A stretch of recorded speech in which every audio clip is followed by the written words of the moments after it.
J'aimerais vous raconter l'histoire de deux jumeaux. Ils étaient parfaitement identiques, on pouvait même les confondre, mais ils avaient une différence de vie. L'aîné était un homme juste, était un homme qui craignait Dieu, un homme de prière, un homme qui vivait dans l'amour et dans la maîtrise de soi. Mais, contrairement, le cadet était un brigand. Il aimait bien aller dans les boîtes, sortir avec les femmes, prendre de la bière, jouer au casino.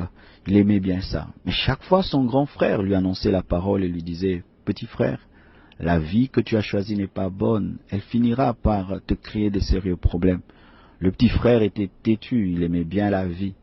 Mais un jour, alors qu'il était ivre, il est allé dans un casino et il avait perdu. Sous l'emprise de la colère et de la bière, il prendra un couteau et il poignardera quelqu'un. Et cet homme est tombé raide mort. Il a couru et les gens le poursuivaient. Au lieu de courir chez lui, il est allé vers la maison de son frère. Il a frappé à sa porte. Son frère a ouvert, a regardé par le trou de la serrure et il a vu que c'était son petit frère. Mais il a vu derrière lui aussi, on le poursuivait. Il a vu sa robe pleine de sang. Au lieu de le juger au travers de la porte et de lui dire « Non, tu vas me créer des problèmes », le grand frère a ouvert la porte. Quand le petit frère est entré, il a refermé derrière lui la porte. Et le petit frère a dit « Grand frère, j'ai tué.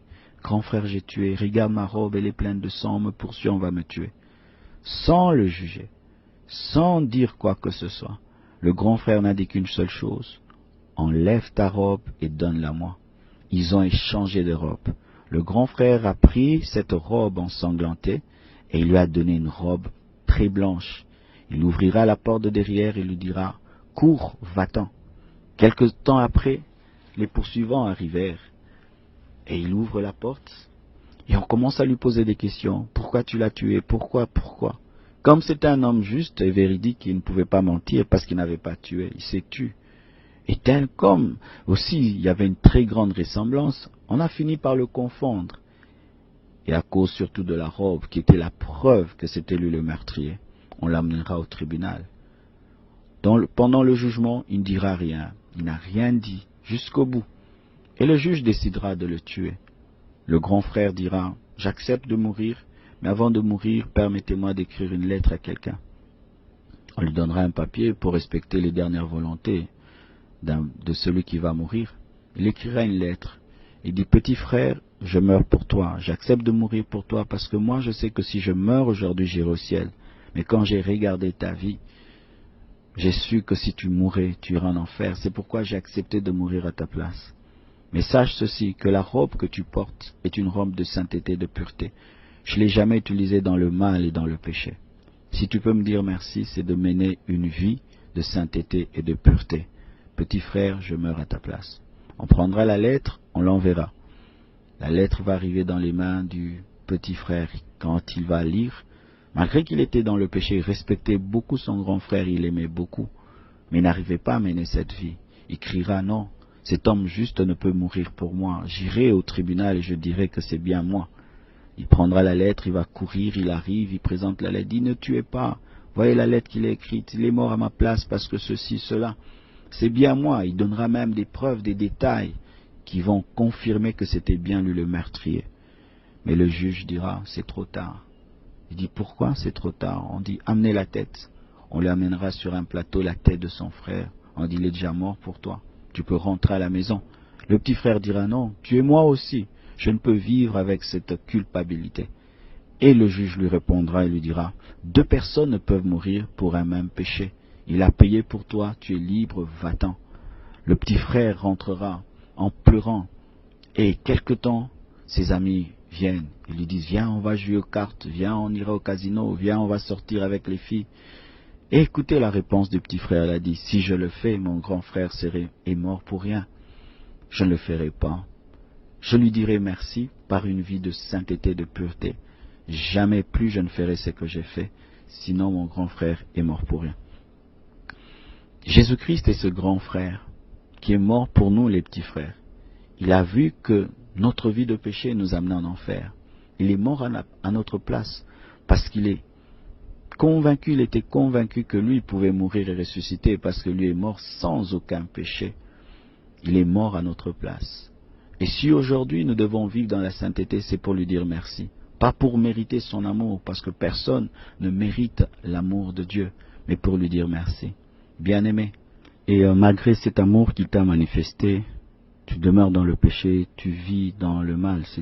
C'est comme si ce jumeau, après que son frère soit mort pour lui, puisse céder à ses amis et oublier que son grand frère était 4 mètres sous terre parce qu'il l'avait aimé. Bien-aimé, n'oublie jamais que Jésus-Christ t'a aimé. Il t'a aimé au point de donner sa propre vie pour toi.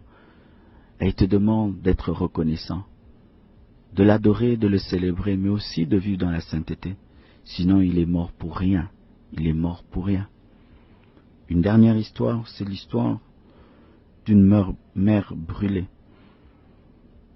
Dans une ville, il y avait une femme et son enfant. Et chaque fois qu'il y avait une fête d'anniversaire, le fils chassait sa mère. Et lui disait, maman, va-t'en, c'est la fête des enfants.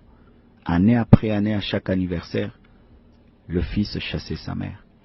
Et un jour, sa mère lui dira, je sais pourquoi tu me chasses. Tu me chasses parce que je ne suis pas belle. Tu me chasses parce que je suis brûlée, j'ai le visage brûlé, n'est-ce pas? C'était vrai, mais le fils ne pouvait le dire, de peur de blesser sa mère.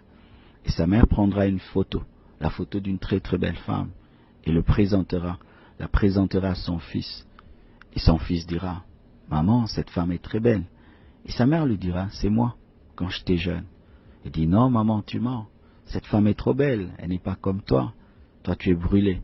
Et sa mère lui dira, non, je ne suis pas né brûlé. Il y a quelque chose qui m'est arrivé, et je vais te dire pourquoi. Un jour, alors que tu étais encore un bébé, je suis allé au marché et je t'ai laissé endormi dans la maison. À mon retour, j'ai vu des gens autour de la maison qui pleuraient et qui criaient. La maison était en feu, et toi tu étais à l'intérieur. Personne n'avait assez d'amour pour entrer dans le feu et t'en faire sortir. Et même moi, quand je suis venu, on m'en a empêché. Mais mon amour était tellement fort, surtout quand je t'ai entendu crier et pleurer dans le feu. Profitant d'une distraction de leur part, j'ai couru et je suis entré dans la maison. Je t'ai cherché et je t'ai conduit par le son de tes cris, le son de tes pleurs. Je te prendrai dans mes bras, je te cacherai dans mes vêtements, mais en sortant par malheur, une poutre en feu est tombée sur mon visage. Je t'ai jeté dehors, on t'a sauvé, et quelque temps après, j'avais perdu toute ma beauté. Et toi, pour me remercier, à chaque anniversaire, c'est moi que tu chasses, c'est moi que tu caches, alors que je t'ai offert ma beauté pour que tu vives. Son enfant pleurera et dira, maman, excuse-moi, j'étais le fils le plus ingrat de la terre. Mais je te promets qu'à mon prochain anniversaire, ce sera toi qui seras à l'honneur. Et c'est ce qu'il fit. L'année suivante, c'était pas le gâteau en premier qui était présenté, mais c'était maman. Je vous présente ma mère. Et quand il a présenté sa mère, ses amis étaient stupéfaits de voir sa laideur. Et il dira, elle est la plus belle de toutes les femmes parce que elle a offert sa beauté pour son fils. Et je ne pense pas que vos mères pourraient faire ce qu'elle a fait pour moi. Maman, tu es la plus belle de toutes les femmes et merci de m'avoir aimé à ce point. Il en est de même pour Jésus. La Bible dit qu'il est le plus beau entre 10 000. Et lorsque Ésaïe parle de lui, dit qu'il n'avait pas d'éclat pour attirer nos regards, parce qu'il était mortifié par la souffrance, on l'avait craché dessus, on lui a arraché sa barbe, lui le roi. Mais il a accepté de perdre pour qu'on puisse gagner. Du riche qu'il était, Jésus-Christ s'est appauvri pour t'enrichir. Il a accepté d'être séparé de Dieu pour te créer de la place. Il a accepté d'être faible pour que tu sois fort. Il a accepté d'être dénudé, nu sur une croix pour que tu sois vêtu. Il a accepté de porter une couronne d'épines pour que tu portes une couronne de gloire. Il a accepté de mourir sur une croix pour que tu sois assis à la droite de Dieu sur un trône. Il a accepté de devenir chair pour que tu deviennes divin. Il a accepté de devenir péché pour qu'en toi soit manifestée la justice de Dieu. Et s'il y a quelque chose que tu peux faire, mon frère, ma sœur, c'est de toujours présenter Jésus. N'aie jamais caché Jésus. Même s'il arrivait que tu te retrouves dans un endroit où c'est une honte de dire qu'on est chrétien, de dire que c'est une honte de dire qu'on est serviteur de Dieu, c'est à cet endroit-là que tu dois brandir le crucifié, brandir la croix et dire, Si je suis ce que je suis, c'est l'œuvre de la croix. Même si le monde aujourd'hui se moque de la croix, se moque de Jésus. On me dit même qu'il y a un film qui va bientôt sortir où on dira que Jésus est un homosexuel. Mais nous savons que Jésus n'est pas un homosexuel, c'est le Fils de Dieu. C'est celui qui nous a aimés plus que nos parents et plus que nous-mêmes. Et partout nous irons, nous prêcherons l'évangile, nous chanterons partout. Et j'aime bien quand je vais dans un restaurant, parce que souvent dans les restos, les gens cachent leur foi.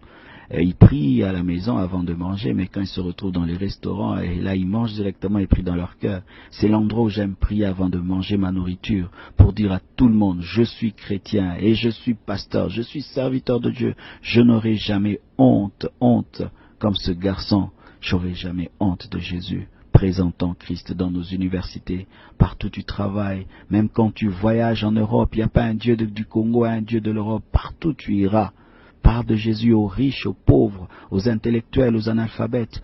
Parle même parmi les gens qui sont snobs, au point de ne pas vouloir entendre parler de religion ou parler du christianisme. Parle de Jésus parmi les musulmans, parmi les athées, parmi les occultistes. Parle de Jésus, présente celui qui a perdu pour que tu gagnes, celui qui t'a vraiment aimé, Jésus-Christ de Nazareth. Je crois de tout mon cœur que le Saint-Esprit t'a parlé. Et si, toi qui m'écoutes, tu n'as pas encore donné ta vie à Jésus, je te prie de faire cette prière avec moi. Et je t'assure que si vraiment tu as la foi, il viendra dans ta vie et te changera. Seigneur Jésus, ton amour m'a touché. Et aujourd'hui, je t'ouvre mon cœur et je te reçois dans ma vie comme Seigneur et Sauveur. Pardonne-moi d'avoir rejeté ton amour pendant toutes ces années. Mais aujourd'hui, je décide de te suivre et de te rendre l'appareil. Donne-moi la force par le Saint-Esprit de demeurer dans cette décision. Au nom de Jésus-Christ, j'ai ainsi prié. Je suis sauvé, je suis lavé, je suis justifié. Merci Jésus. C'était votre émission Congo Écoute avec votre serviteur, le pasteur Marcelo Jérémy Tounassi. Nous sommes